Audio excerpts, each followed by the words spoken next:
No, it's not plugged in right.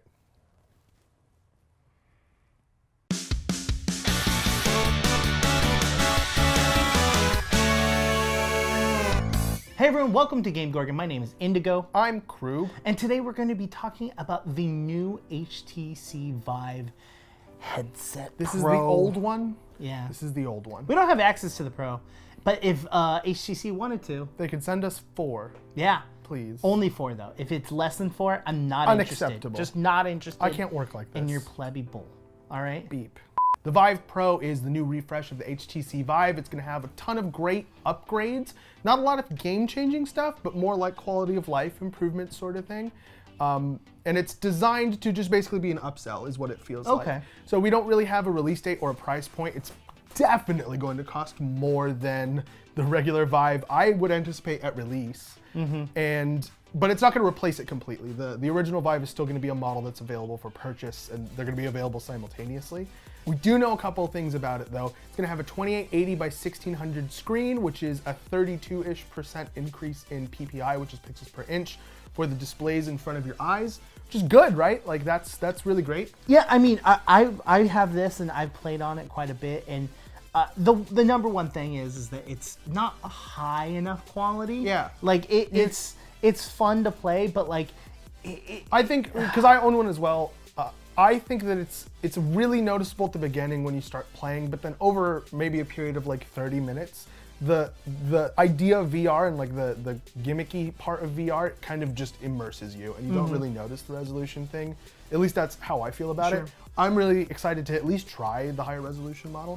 They also have a couple of other smaller quality of life improvements, like increased the padding around your eyes so that less light comes in. We were both trying this one out. I don't really have any bleed, like I can't notice any extra light, but he can a little bit. Just right out the bridge of the nose. So I'm curious if that's where they're really focusing on. Yeah. But even though it's not a lot of light that's coming through, I don't think it's game breaking. It's one of those like, new and improved thing that's not much better than it was before. Marketing digging hard for something to write on that landing page. Just what can we do? Did we do anything? We don't have enough lines. Thicker? We gotta. How do we SEO? Was anything thicker? Thick is a popular word now. Thick.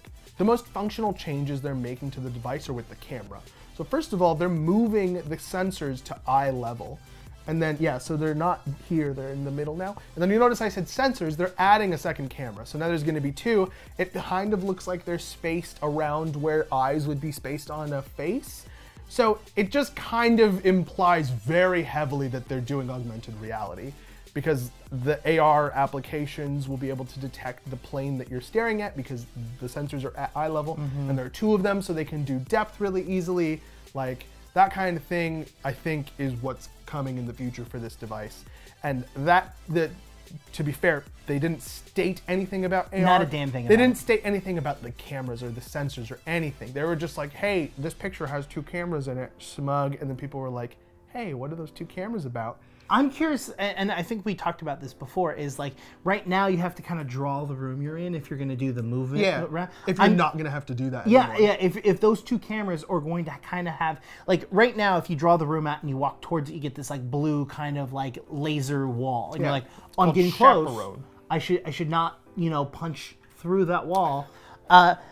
I'm curious if it's now going to kind of like give you what's really there. Yeah, so like it doesn't draw out, like if there's a chair in front of you, it doesn't say, hey, there's a chair, this is how tall it is. It literally is just a wall, an infinitely high wall, right? So if it can specifically tell you there's a chair here in the real world, you can just walk around the chair and play with the chair in the middle of your space and it wouldn't bother you. It will also help players if someone decides to screw with you and put an object in the room. Right. And again, this is complete speculation. But like, yeah, I think it will also help with that. The other day when we were playing, we had a friend come over, and we were poking him, and being able to turn and see that there is a person there would be helpful. Yeah, absolutely. So that you don't, hurt yourself. Or you know where to punch. Yeah. The last kind of thing that they talked about was a wireless adapter for the headset, which is supposed to work on the Pro as well as the standard edition, I guess is what it's going to be called. Yeah, maybe. whatever. It's an adapter that allows you to run everything wirelessly, as well as a battery pack allowing you to... I'm not sure if they sell it with a battery pack. So from what I understand, it comes with an internal battery that's supposed to last a long time, but they didn't give figures. And then from what we saw at CES, you can also plug in your own external battery pack to it, just anything that gives USB power, and then power it that way to extend its usable life. So don't expect like a full 8 hours of gameplay. I think it's going to be like 2 or something. The issue with it, though, is that if you're using the wireless on this unit, you still have all of this cable. Yeah. you have to do your hair with it or something. Like at that point, it's like, why am I making this wireless? Wrap it around your head. Like, you're gonna have to wrap it up and tape it to you, or like, I just don't understand how this is going to help wireless, because I still have the same problem. Are you telling me that it's going to be very difficult for you to manage this like 8 feet of cable? It's going to be fine. This is a lot. This detracts nothing. Indigo's overreacting. I'm saying that if you are already plugged in and have a plugged-in system, there's no reason to upgrade to a wireless system. On this version.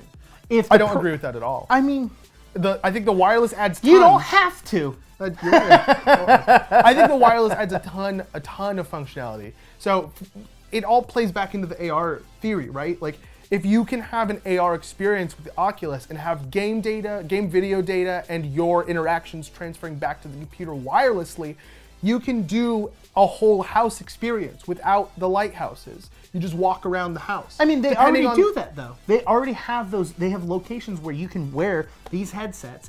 What do you mean locations? There's actual like locations that you can go to. Oh yeah, but like it's not my house. Yeah, I understand that. I'm talking about in your own home. Yeah, but you won't be able to walk around your entire house.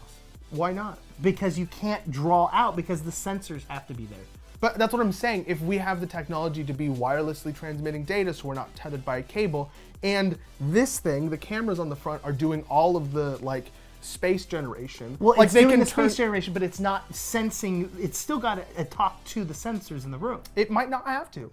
Well, we don't know that. You're right. That's why I started this whole thing with speculation. So what do you guys think? If you have a Vive, are you going to upgrade to the Pro? Or if you don't have a Vive, are you going to buy the Pro? What price are you willing to pay? Like, let us know your thoughts on the product.